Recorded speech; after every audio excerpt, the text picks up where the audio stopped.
So it's gonna be different from what I normally make on YouTube. It's gonna be more of a like tech review. I know you guys know me for more of like Tacoma projects and the other stuff that you've seen me before. I want to say that I picked up the Pocket 3 about maybe 2, 3 weeks ago. And I already know what you're gonna say. That like how come I didn't wait for the 4? Or like did you plan on getting the 4? And truth be told, I live in America. So I have no chance to get them unless I go abroad. Like, I go to Mexico, Canada, the UK, Japan. And don't get me wrong, I would definitely like to go travel and go out and just go to those countries by them just on their own and not just pick up the 4.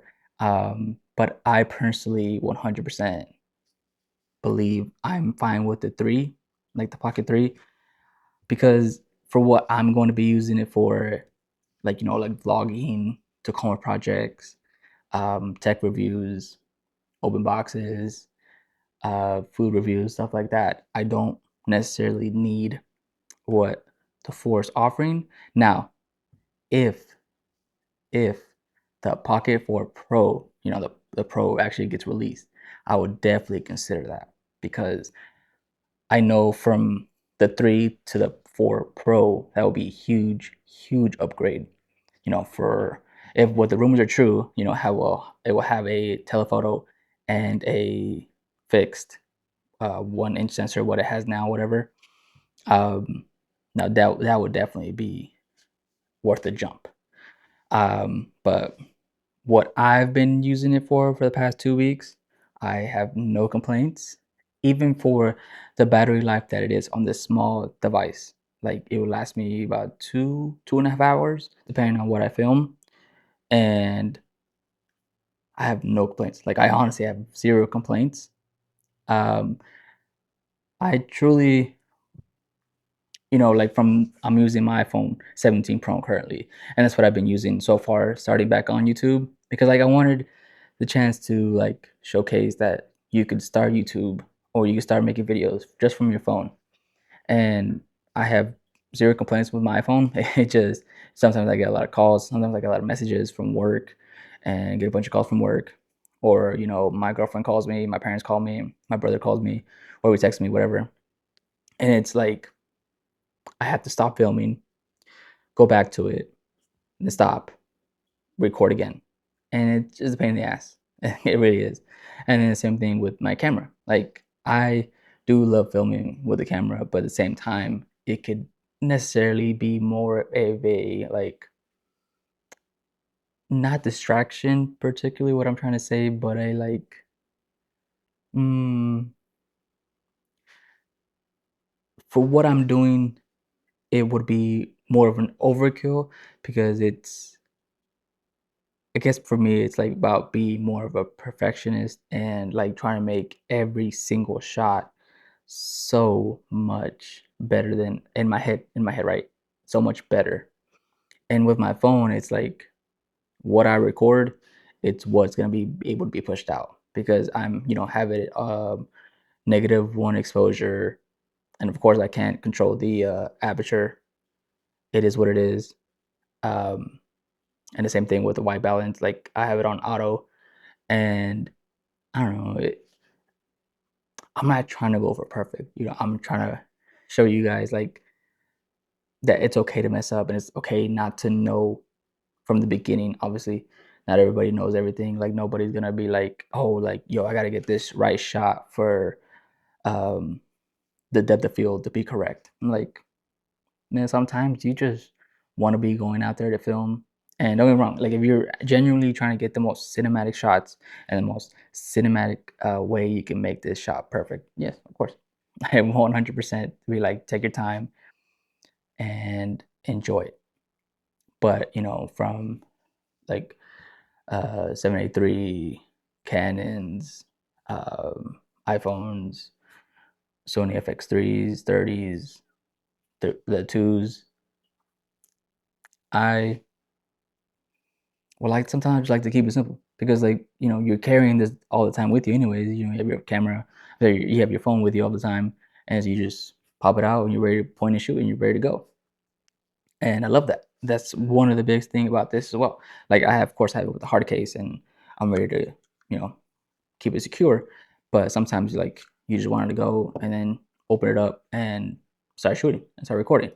And then with like you have a pro camera, you got to set it up. You got to make sure everything is detailed to how you like it. And that's just tedious. Like that kind of takes away from, just in the moment shots. And that's the reason why I went with trying to get a Pocket 3. And then for the longest time, like a lot of people, trying to sell them expensively, outrageously priced. And it's like, well, like either you want to sell or you don't. And that's where I got mine off Marketplace and I was able to get a good deal on it.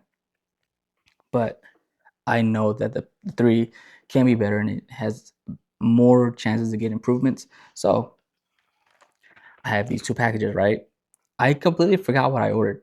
I'm gonna be 100% honest with you, but I know I ordered 4 things. I just can't remember what's in what. So let's see what I got to improve the Pocket 3.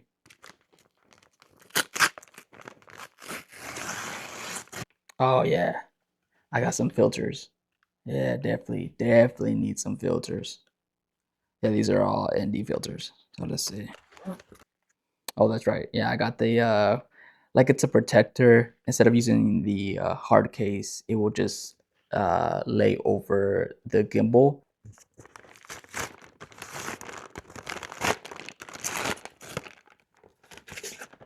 Oh, what is this? Oh, for the longest time, and I mean the longest time, I've been wanting a magic arm. Like the amount of times where this could have been such like a good, helpful tool, and I just like was like, I'll get it later. I'll get it later. Like, and every time I was in that shoot, right, I was like, oh, I definitely need one right here, right now. And then I was like, no, I'll get one. Yeah, I'll get one. And I never do. And now I finally got one.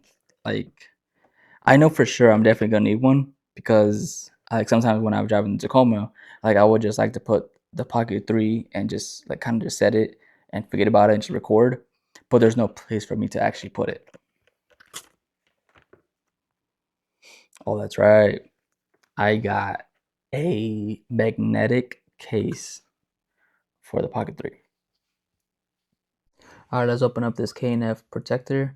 It just comes with microfiber cloth, warranty papers, uh, dust absorber to get all the dust off the lens and screen, and also it is a nice hard plastic. It's very durable, and I completely forgot that it came with a lens protector. I'm sorry, not a lens protector. A screen protector. Now I'm removing off the dust as before I did get off all the dirt that I could with the microfiber cloth. And this is like rocket science to me right here. Like I'm always trying to do the best that I can to get it perfectly on without any issues. And I believe I did. I could be wrong. Maybe I did slightly leave it to a slant, but look how just seamlessly that goes on. Perfect.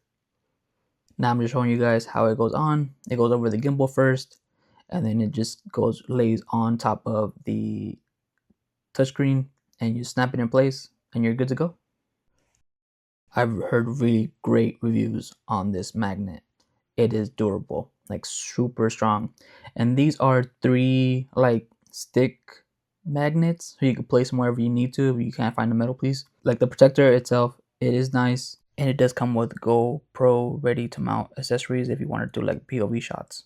And to open it up, you just push in these 2 pins. And on the other side, it has like a push button to release the magnet base. The magnet is like super like tough, like it's super durable. So I had to take off the hard cover case in order to put it in.